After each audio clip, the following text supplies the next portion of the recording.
Hello friends, this is अभिषेक, आपका दोस्त, आपका होस्ट। आज हम लोग लेकर के आए हैं हमारे चैनल में एडीटी वन के रिगार्डिंग वीडियोस। सो आज हम लोग देखने वाले हैं कि एडीटी वन फॉर्म होता क्या है, कौन सारे लोगों के लिए या किन कंपनियों के लिए बेसिकली ये ज़रूरी है, किन्हें ये फाइल करनी ज़रूरी है, कौन से कंपनी के लिए ये मैंडेटरी है और किन के लिए ये मैंडेटरी नहीं है, और ये बेसिकली क्यों सबमिट किया जाता है। तो ये सारी चीज़ें हम लोग इस वीडियो में देखने वाले हैं। सबसे पहले मैं आपको बता दूं, मेरा नाम है अभिषेक और आप देख रहे हैं professional hub. So let's get started.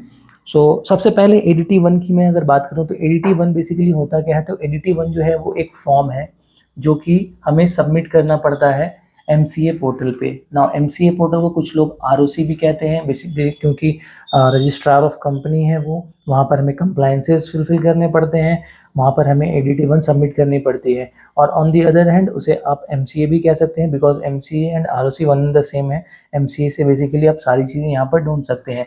तो आपको सबसे पहले क्या करनी है, आपको सबसे पहले जाना है mca.gov.in में। आप mca.gov.in में जब जाएंगे, वहाँ पर आपको फॉर्म का सेक्शन दिखेगा, आपको सिंपली वहाँ क्लिक करके जाना है एंड ये सर्च बार में आपको एडीटी वन सर्च कर लेना है।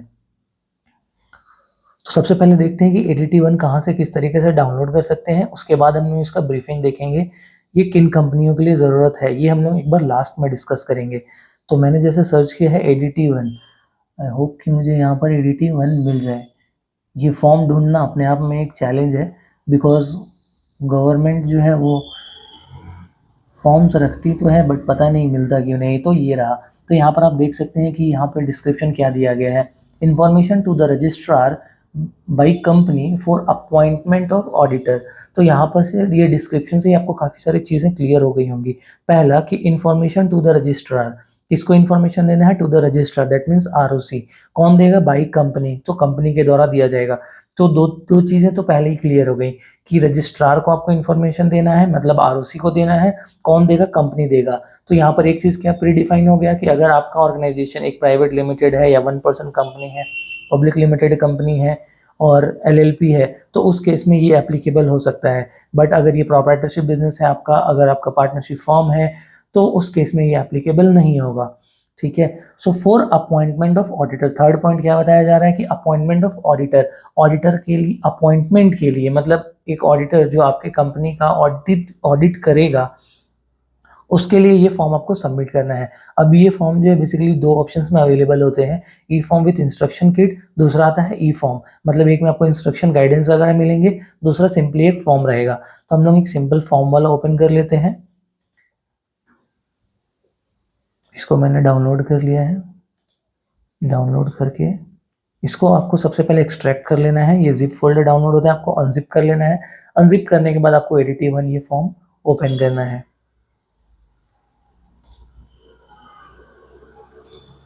तो ये फॉर्म हमारा ओपन हो चुका है। अब हम लोग देख सकते हैं कि यहाँ पे हम हमसे डिटेल्स पूछी जा रही हैं। तो यहाँ पर जो स्टार मार्क है, रेड इन कलर है, वो डेफिनेटली हमें सबमिट करनी है। और जो अगर मैंडेटरी नहीं है उसको हम लोग स्किप कर सकते हैं। बट हमें ट्राई करना है कि मैक्स टू मैक्स डिटेल्स हम यहाँ पर सबमिट करें, सो दैट हमारा जो डिटेल्स है वो अप्रोप्रिएट रहे। तो यहाँ पर क्या सबसे पहले चीज़ें पूछी गई हैं, कंपनी का सिन नंबर, सो कॉर्पोरेट आइडेंटिफिकेशन नंबर। तो जो भी आपके कंपनी का सिन नंबर है वो आपको यहाँ पर सबमिट कर देना है एंड देयर आफ्टर आपको प्रीफिल बटन पे क्लिक करना है। सो जैसे ही आप प्रीफिल बटन पे क्लिक करते हैं, वो ऑटोमेटिकली आपके नेम ऑफ द कंपनी को फेच कर लेता है, address of the company fetch कर लेगा एंड ऑल्सो ईमेल आईडी वो फेच कर लेगा। ये करते ही आपको यहाँ पर 3A में क्या सेलेक्ट करना है, whether company is falling under any class of company as per section 139 subsection 2। तो क्या आपका कंपनी जो है वो सेक्शन 139 सबसेक्शन 2 में फॉल करता है? The answer is yes.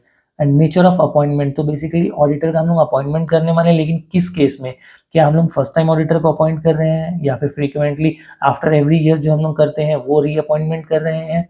यहाँ पर आप देख सकते हैं मेंशन किया है फर्स्ट ऑडिटर है, अपॉइंटमेंट या फिर रीअपॉइंटमेंट है, या फिर auditor appointment in case of casual vacancy. हमने जो अपने अर्लियर सीए को अपॉइंट करा था, चार्टर्ड अकाउंटेंट को अपॉइंट किया था एज एन ऑडिटर, वो बिकॉज ऑफ सम रीज़न वो वैकेट हो गया, वो प्लेस अभी खाली है, तो उसके वजह से हम लोगों ने नया अपॉइंटमेंट के लिए ये फॉर्म सबमिट करना है। तो इन सभी ऑप्शंस में जो भी आपका अप्रोप्रिएट है वो आप सेलेक्ट कर लेंगे। अगर आप फर्स्ट टाइम ऑडिटर अपॉइंट कर रहे हैं तो आपको फर्स्ट ऑडिटर सेलेक्ट करना है, उसके बाद आपको फोर नंबर पॉइंट पे जाना है, whether joint auditor have been appointed. So joint auditor अगर अपॉइंट हुआ है तो यस करना है, अगर सिंगल कोई आया है तो नो कर देना है। तो अपने आप यहाँ पर नंबर ऑफ ऑडिटर्स अपॉइंटेड में 1 आ जाएगा।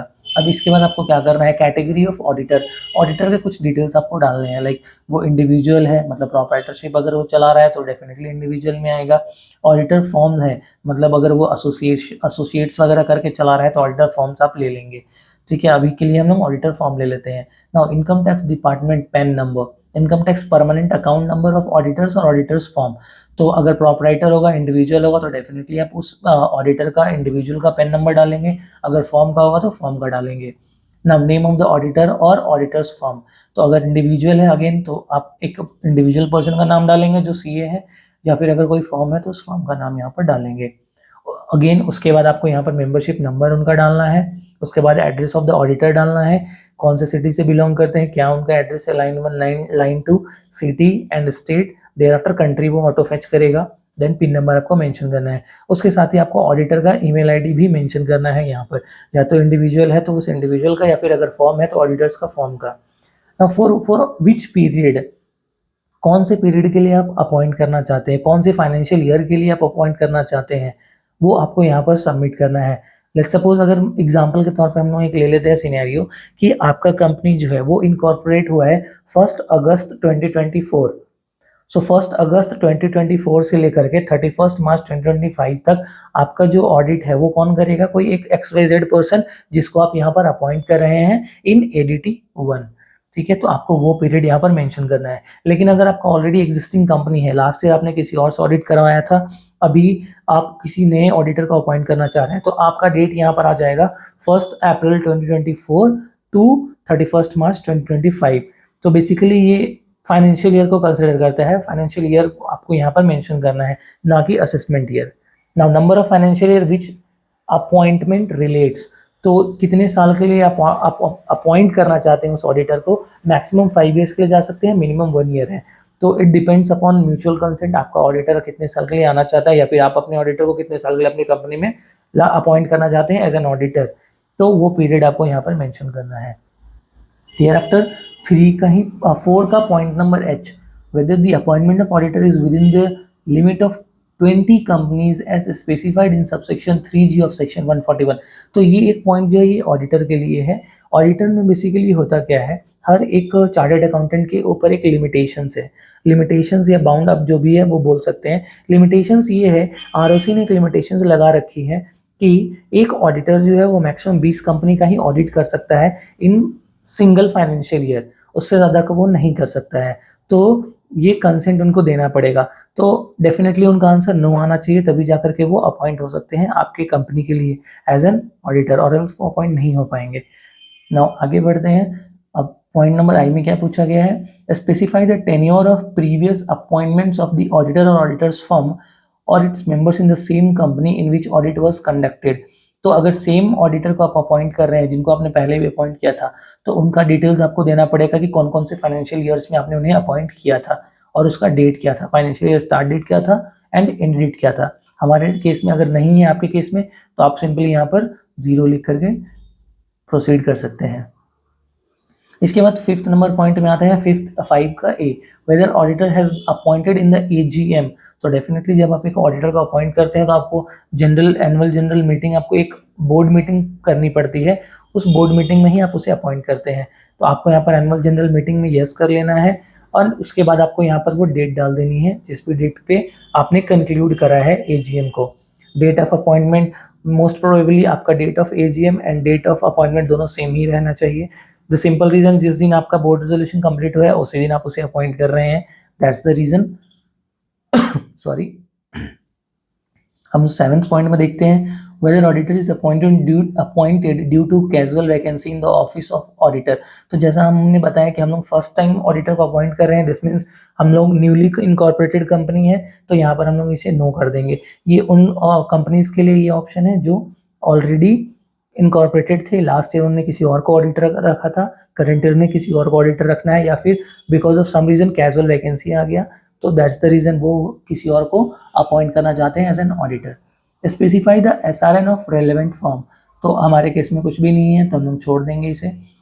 पर्सन वैकेटेड द ऑफिस, तो जिस भी ऑडिटर ने, एग्जिस्टिंग ऑडिटर ने फॉर्म को छोड़ा है, ऑर्गेनाइजेशन या कंपनी को छोड़ा है, उनका डिटेल्स आपको यहाँ पर मेंशन करना पड़ेगा। And reason of the casual vacancy, तो कैजुअल वैकेंसी में आपको रीज़न देना पड़ेगा कि क्यों उन्होंने छोड़ा है।